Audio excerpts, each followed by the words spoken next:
नमस्कार, सत से लबरेज में आपका स्वागत है। मैं हूं प्रदीप शाह। बात आज हो रही है सीमावर्ती क्षेत्रों में जो सोना की तस्करी हो रही है, इसके संदर्भ में भारत नेपाल जोगबनी सीमा और भारत बांग्लादेश सीमा, इस दोनों सीमाओं की ओर से तस्करी किया जा रहा है। अभी सोने की तस्करी की जबरदस्त चर्चा है।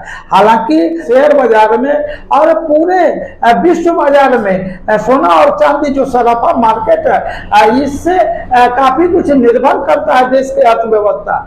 तो वर्तमान में जो भारत है, भारत 21वीं सदी में सिरमौर बनने की ओर तेजी से अग्रसर है, लेकिन भारत विरोधी शक्तियां नित्य प्रति कुछ न कुछ षड्यंत्र रखते रहती है। अभी भारत नेपाल जोगबनी सीमा पर नेपाल के रास्ते भारत विरोधी गतिविधियां तेज है। इन गतिविधियों के मद्देनजर ढेर सारे कार्य होते, बड़े व्यवसायी वो कानून के आड़ में कानून की विसंगतियों को का लाभ उठा करके तस्करी कर रहे हैं। अभी बड़े व्यवसायी में अभी एक मामला सामने आया है। हालांकि बानगी के तौर पर अगर ले तो रेणु माटी के जो अररिया जिले भारत नेपाल अंतर्राष्ट्रीय सीमा है, इस सीमा पर पिछले 17 अक्टूबर को एक घटना घटी जो अभी बवाल मचा हुआ। घटना मामूली सी है।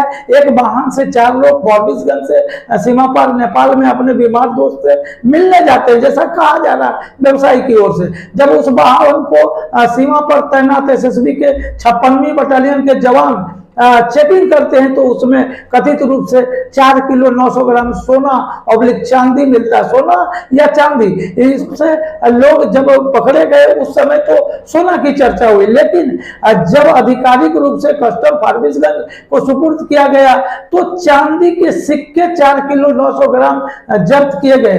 ये पीएम ज्वेलर्स के रंजनीश बेंगवानी, उनकी पत्नी और हेमंत गोलचा नामक फॉरबिसगंज के युवक के पास से उनके वाहन से बरामदगी हुई।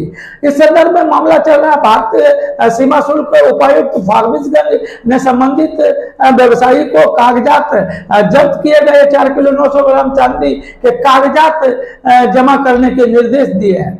बताया जा रहा है कि अगले 11 नवंबर को इसकी तिथि भी निर्धारित है। इस बीच सत्य से लवरेज की चीज जब तहकीकात करने पहुंची तो एसडीओ फॉरबिसगंज सुरेंद्र कुमार अलबेला के एक पत्र से बवाल मच गया है। सुरेंद्र कुमार अलबेला एसडीओ फॉरबिसगंज ने जोगबनी थाना के शिकायत पर, लिखित शिकायत पर उन्होंने एक पत्र जारी किया। वो पत्र की प्रतिलिपि डीएम अररिया इनायत खान, एसपी अररिया अशोक कुमार सिंह को देते हुए उन्होंने कस्टम उपायुक्त फॉरबिसगंज और एसएसबी के कमांडेंट 56वीं बटालियन को कहा। तकरीबन उन्होंने आशंका व्यक्त की कि यह जो चांदी है वो सोना हो सकता है। ऐसी आशंका जाहिर करते हुए उन्होंने एक अविश्वास प्रस्तुत किया और जांच के लिए कहा। इसके साथ ही केंद्र और राज्य की एजेंसियों में आपस में टकराहट बढ़ गई, तलवारें खिंच गई। इसी बीच छानबीन के क्रम में सबसे लबरेज ने अपनी खबरों को लगातार प्रकाशित किया और खबरों और शिकायतों के आलोक में मुख्यमंत्री नीतीश कुमार ने भी इस मामले को गंभीरता से लिया। क्योंकि सीमा विवाद को लेकर के आखिर सीमा पर समन्वय के साथ जो कार्रवाई होती है वो राष्ट्रहित में होती है, लेकिन यहाँ इस मामले को सोना और चांदी कथित प्रकरण में मामला तलवारें ऐसी खींची कि मुद्रा विमोचन की बात सामने आने लगी।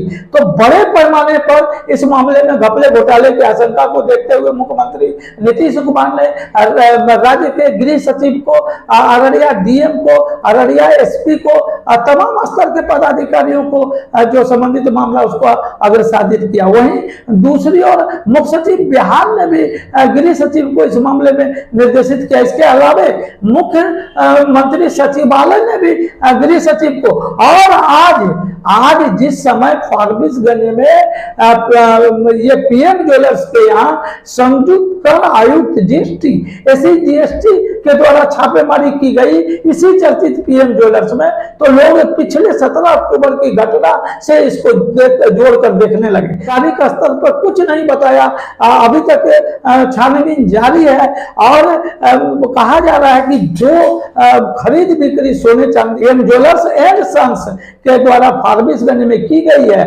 तमाम चीज का कागजात मांगे गए हैं और इन कागजातों से बैंक स्टेटमेंट का मिलान किया जाएगा और जीएसटी के टैक्स से मिलान किया जाएगा। हालांकि ये बात चलकर सामने आ रही है अधिकारियों को, जो कई घंटों से, पिछले 6-7 घंटों से पीएम ज्वेलर्स एंड सन्स के यहाँ छानबीन कर रहे हैं, पूछताछ कर रहे हैं, उनको बैंक स्टेटमेंट नहीं दिया गया है।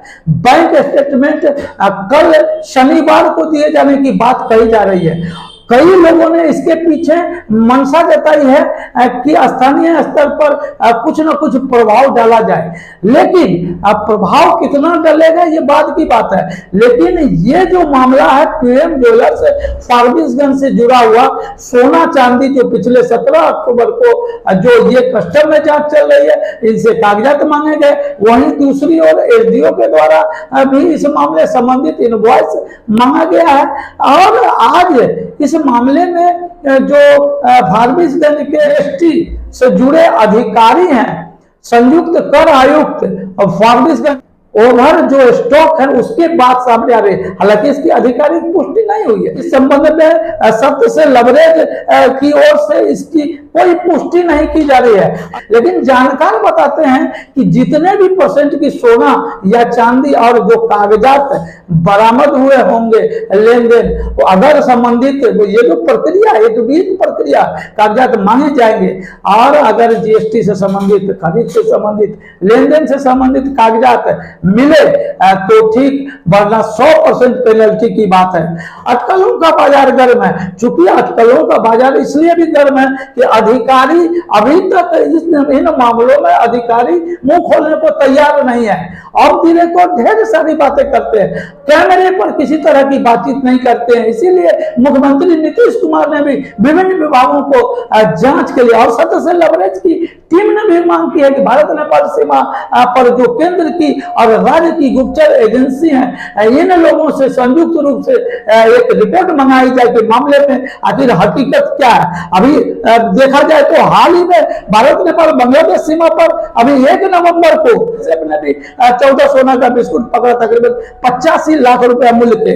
और इस जो जब्त सामग्री है इसको इस्लामपुर कस्टम को सुपुर्द किया गया। तो कहने का गरज ये है कि भारत नेपाल जोगबनी सीमा से लेकर के जो खुली सीमा क्षेत्र है, अभी वर्तमान में सोना की तस्करी बड़े पैमाने पर हो रही है। आर्थिक रूप से देश को कमजोर करने की ताकतों से लड़ने के लिए गुप्त एजेंसियों को और सरकारी एजेंसियों को मजबूत करना होगा, आपसी समन्वय बढ़ाना होगा। इस संबंध में सत्य से लवरेज की टीम भारत राष्ट्र की एकता के लिए, राष्ट्र की अखंडता के लिए और सच्चाई के लिए अपनी ओर से एक छोटी सी आहुति इन खबरों के जरिए